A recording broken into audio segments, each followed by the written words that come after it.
I guess after some rest and recuperation and time, Reed's drawn back to the intrigue and the interest of police work. Leda is a very poor, very sick young woman who is desperately searching for her son, who she's had to put in the workhouse, and he's gone missing. Reed sees in Leda a lot of his wife, I think, and their past.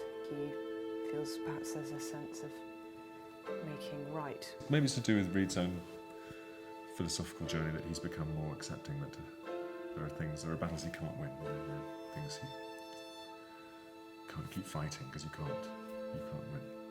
They kind of help each other and at the same time remind one another of what they don't have and can never have again, and it's sort of wonderful and very painful at the same time. Drake and Jackson this season, it becomes just a working relationship. I think Drake feels very disappointed in Jackson as a man because of what he's putting across. I mean, he's taking care of my kid against his wishes. I'm, to his mind, drinking, not caring, being cynical. So there's a huge rift there. It's full of problems, that on many levels.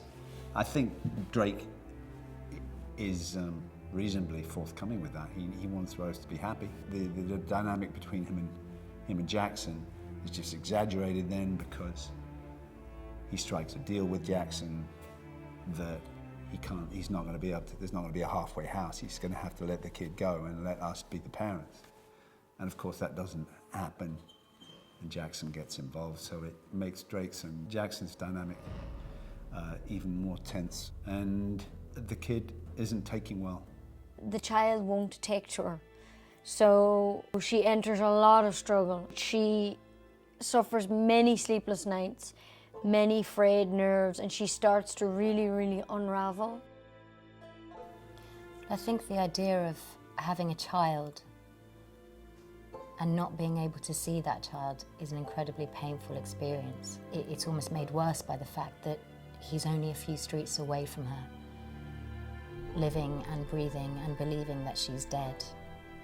And it makes her even more determined to find some way of getting the means that will allow her family to escape.